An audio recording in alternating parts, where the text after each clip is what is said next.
Ahoj.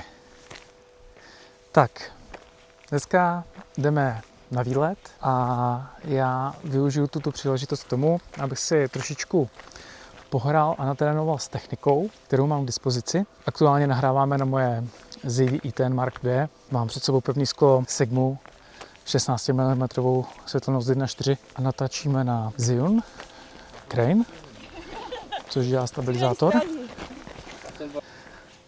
Bylo tady docela rušno. Ale zjišťuju, že na ty cesty je ta světelnost 1.4 úplně přepal. I když mám ND filtr, tak mám co dělat, ať si tady neutočím ruku. Každopádně s tím ještě něco vymyslíme. Myslím si, že při nejbližší možné příležitosti pořídím ten legendární objektiv 1850 taky od Sigmy, která má světelnost 2.8 a myslím si, že to na ty venkovní akce bude maximálně vyhovovat, protože dneska jde vidět, jak jsem teďka tady přepálený. Jsem na přímém sluníčku, bohužel nemůžeme nahrávat někdy v podvečer. Na večer mám ještě nějaký plány.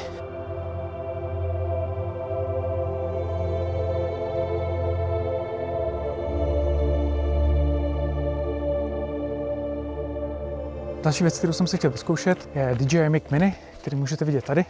Mám ho připojený vlastně přes receiver k foťáku. Doufám, že to bude jedna z dalších věcí, kterou standardně budu takhle na procházkách někde v horách využívat.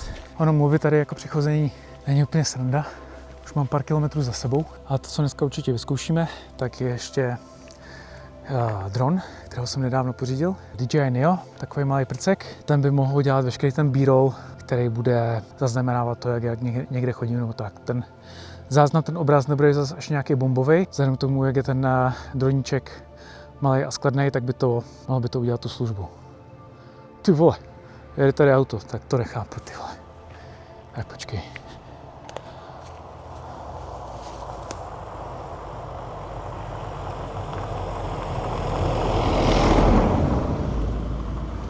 Co je ještě další věc, kterou tady mám sebou nabalenou? To je docela sranda. Řekli jsme si, že tady máme gimbal, máme tady nový mikrofon, droníka a další věcička, kterou budeme ještě dneska testovat, tak je stativ.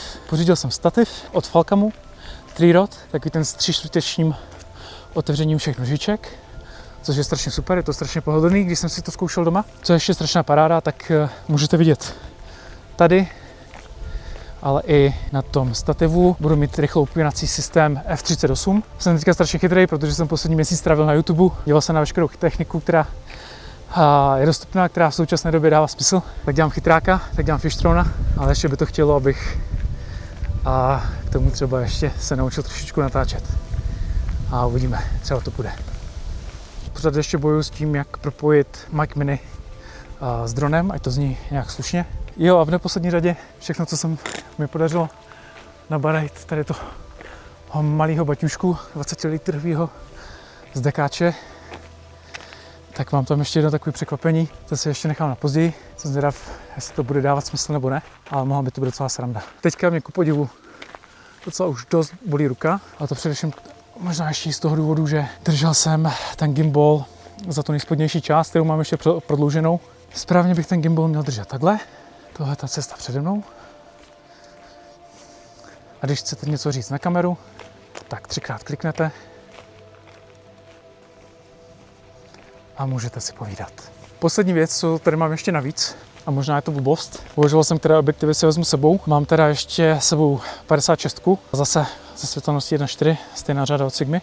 Nevím, jestli to v přírodě vůbec dává jako nějakou hlavu a patu, položím to na ten stativ a zkusíme udělat nějaké srandovní záběry. Možná, že jsem si měl vzít klasicky 30, jakože nějaký univerzál a fungovat s tím. Takže, dámy a pánové, došli jsme do cílové destinace našeho výletu a zkusíme si teda něco natočit fajného. A budeme mít nějaké shrnutí toho, co se dneska událo, co vyšlo, co nevyšlo. Těch poznatků mám spousty, vesměs kladných, ale nesmím ještě zapomenout na to, s čím se já vlastně tady tu celou cestu tady tahám. A to budete, dámy a pánové, čumět. Vzal jsem si tady takovýhle balíček a protože jsem romantik, tak si tady ten krásný výhled, který vám za chvilku ukážu, vychutnám ještě víc.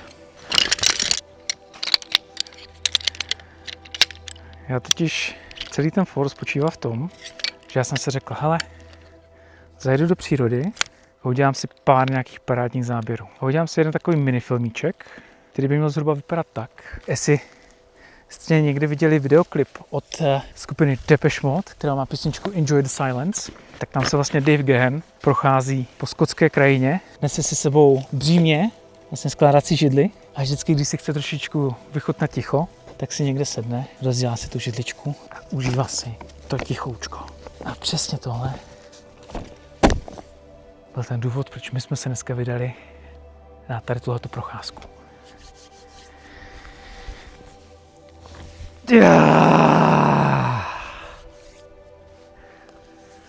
Tak to je ovšem paráda, dámy a pánové. To je hodně velká paráda. Já vám musím ukázat ten výhled.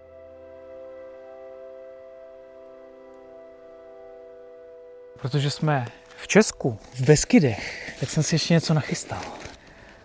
Řízek. A je to tam, přátelé. Jsem prostě šel teďka 6,5 kilometru do kopce. Dal jsem se s full vybavením od dronu, kamery, stativu, 5 mikrofonů a všeho. A tak jsem si přinesl i židličku. A řízek.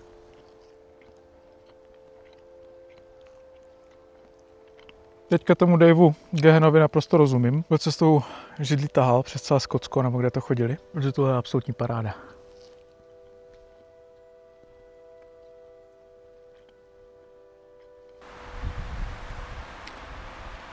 Si teďka vychutnejte to ticho a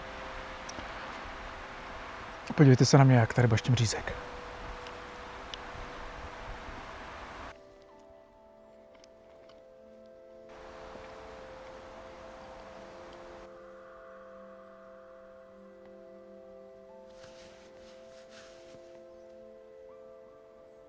No ale fakt je to hezký pocit.